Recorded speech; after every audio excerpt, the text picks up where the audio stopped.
If you enjoy revisiting the music that defined an entire generation, a record store window, lit up long after the shop should have closed, a car parked in a driveway, engine off, radio still running, because whatever's playing hasn't finished saying what it needs to say. A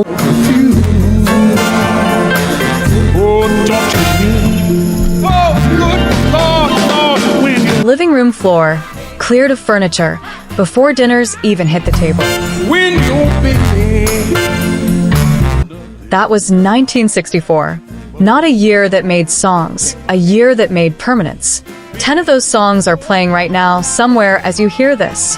A wedding, a kitchen. You're in the right place. We have many more timeless stories waiting for you. There are so many incredible artists and unforgettable songs from this. A drive nobody wants to end. You already know the words to at least 3 of them, whether you've ever known their names or not. This isn't a list of songs you forgot.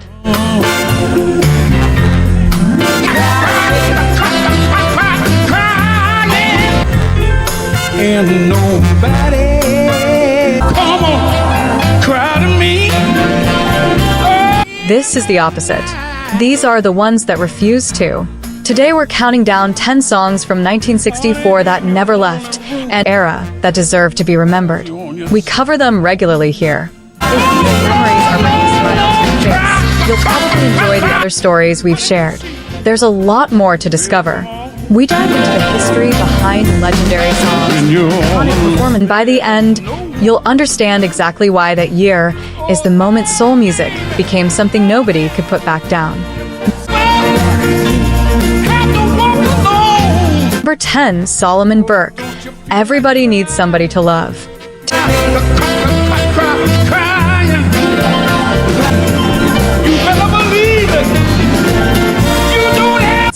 And the artists who shaped music forever.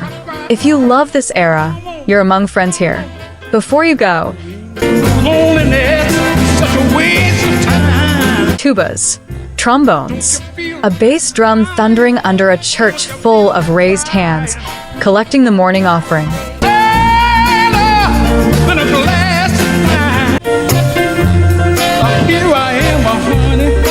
That's where Solomon Burke first performed Everybody Needs Somebody to Love, years before he ever brought it into a recording studio.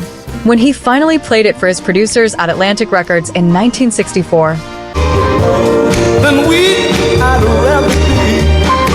they told him straight, too fast, wrong tempo, no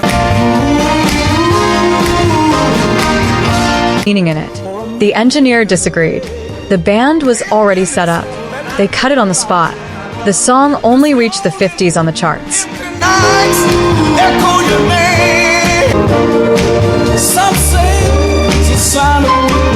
Didn't matter. Wilson Pickett built a career-defining cover on top of it. The Rolling Stones turned it into a live staple. It later opened an entire Hollywood movie. Burke spent the rest of his life insisting he wrote every word alone. If you enjoy celebrating the music, memories, and legends of the golden era, consider joining us. We'd love to have you back for the next story that his producers simply talked him into splitting the credit. Maybe he did. What's certain is this. A song rejected in the room where it was born ended up outliving almost everyone standing in that room. Number 9. The Four Tops. Baby, I Need Your Loving.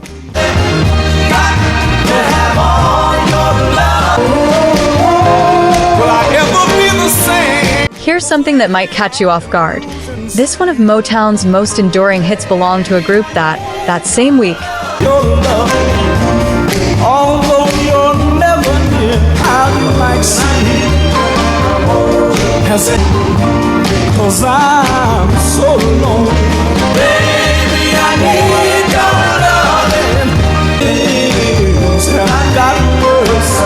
didn't even have a song to sing. The songwriting team Holland Dozier Holland had built the backing track for Baby, I Need Your Loving, with no singer attached to it and no finished lyrics. Then producer Brian Holland caught the Four Tops performing at a Detroit club and something clicked. He walked them straight into the studio that same night.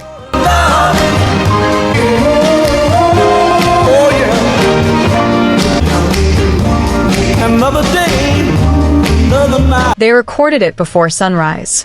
It only reached number 11 on the charts. For a group that had already spent over a decade grinding through smaller labels, waiting for exactly one night like this, that was everything. It became their first ever Motown single. Number 8, The Temptations, The Way You Do the Things You Do.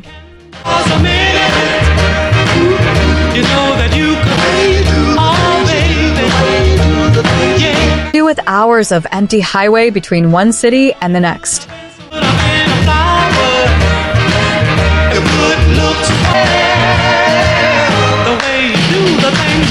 If you're Smokey Robinson and his fellow Miracle Bobby Rogers in 1963, you trade corny pickup lines back and forth just to make each other laugh. I'm holding you so tight as you are. You know you could. You got a smile so bright, you know you could have been a candle. It was a joke, until they realized the joke had a melody hiding inside it. They handed the finished song, The Way You Do the Things You Do, to The Temptations, a group that had placed exactly one single on the charts in its entire career up to that point. You know you could have been a It was recorded 2 weeks after a new member named David Ruffin joined the group, though it wasn't Ruffin's voice carrying the lead. That belonged to Eddie Kendricks, whose falsetto turned a busload of jokes into The Temptations' first real hit, How Sweet It Is to Be Loved by You. He was alone at a piano, thinking about a woman who had never once looked twice at him.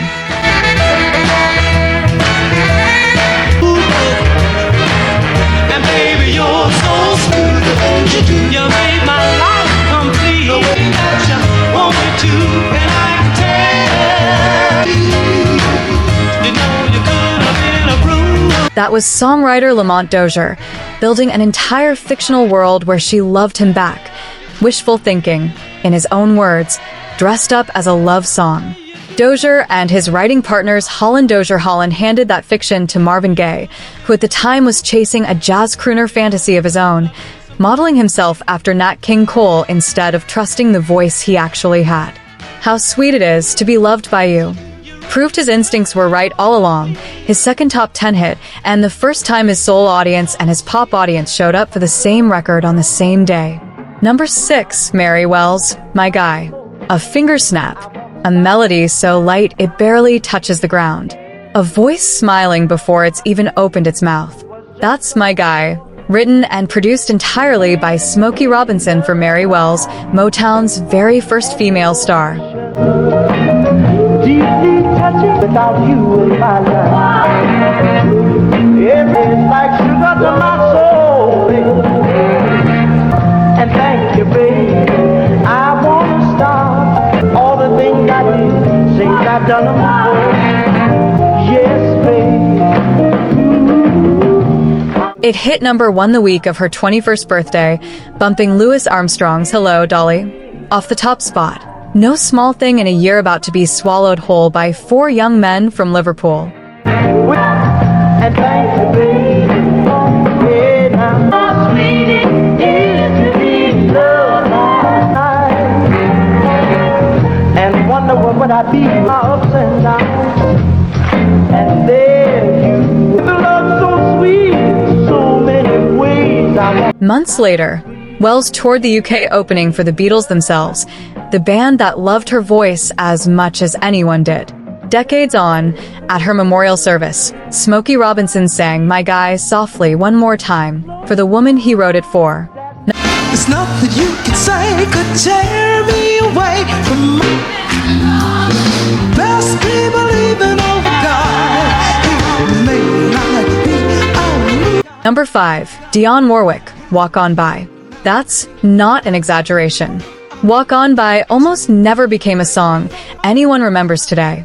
Scepter Records was certain the real hit on Dionne Warwick's new single was a different track, something called Any Old Time of Day. They pushed it hard.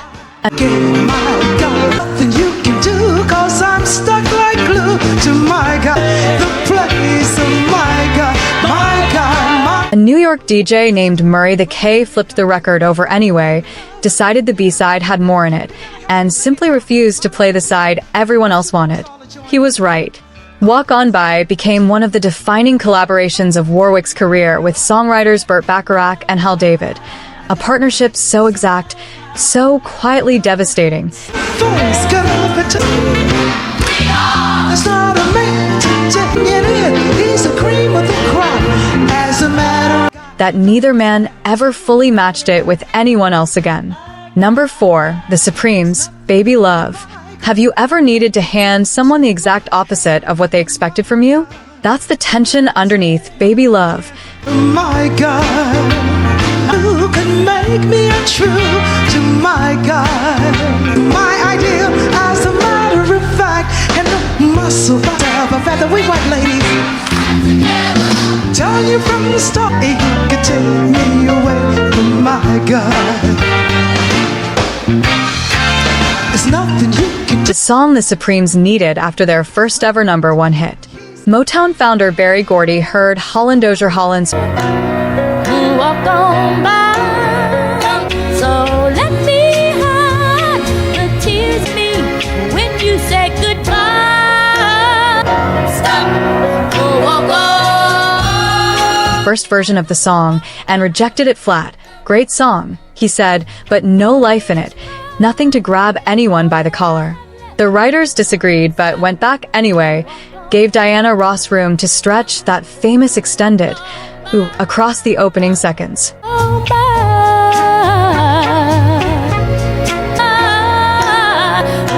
on by. Stop, walk on by. The tears are crying. Stop. Now you Baby Love became the group's second consecutive #1 in just 10 weeks, holding off the British invasion at the exact height of its takeover. hide the tears and the sadness you gave and the sadness you gave me when you said goodbye. Number 3, Martha and the Vandellas, Dancing in the Street. Summer, Detroit. Kids cracking open a fire hydrant just to survive the heat, water shooting sideways, bodies leaping in and out of the spray like it's the best dance floor in the city.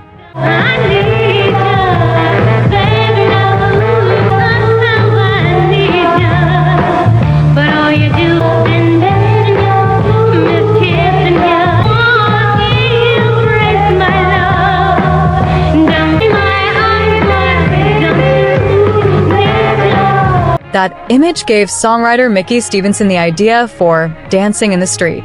He first brought it to Marvin Gaye as a slow ballad. It was Gaye who said it needed urgency instead of sentiment, needed to move. Together with Ivy Jo Hunter, the three of them built a summer anthem for Martha and the Vandellas that quietly became something much bigger.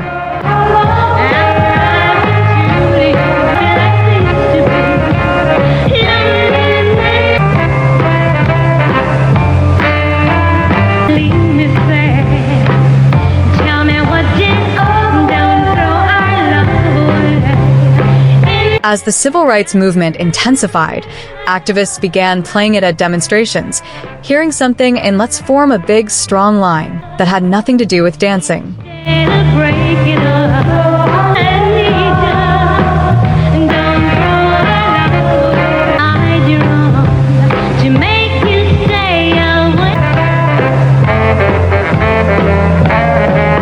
Martha Reeves spent years publicly calling it just a party song. Privately, she always knew exactly what it had become. Number 2, Betty Everett, the Shoop Shoop Song. Summer's here and the time is right. They're dancing in the street where they'll be swinging and swaying. It's in his kiss. Aretha Franklin turned it down first. Before it ever reached Betty Everett, the Shoop Shoop Song, It's in His Kiss. Sweet music, there'll be music everywhere. Around the world there'll be dance. And we're dancing in the street.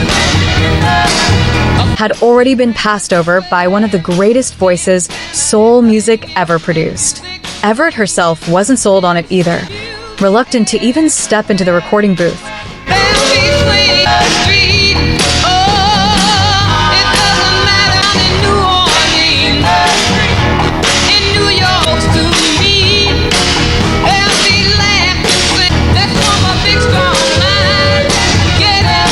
convinced it would flop the way it already had for two other singers before her. In the street, Philadelphia, PA, it's music, sweet music.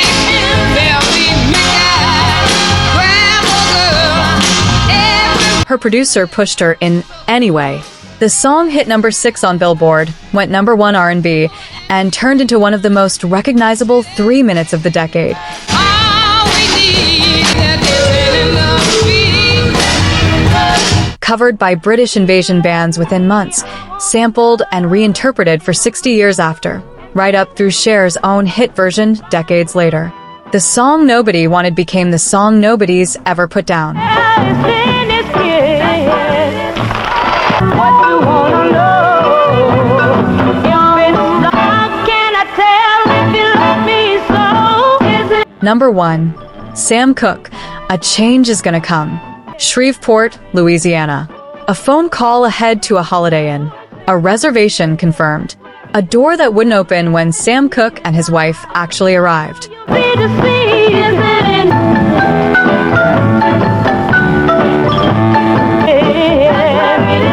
Oh, it's in this kid. He was arrested that night for protesting it. That humiliation followed him home. Inspired by the moral force of Bob Dylan's Blowin' in the Wind, a song Cooke admired and was almost ashamed hadn't come from someone who'd actually lived what it described.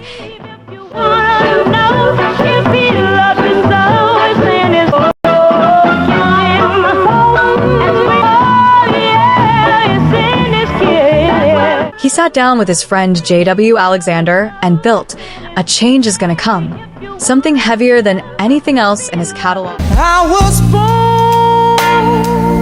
right beyond the sky.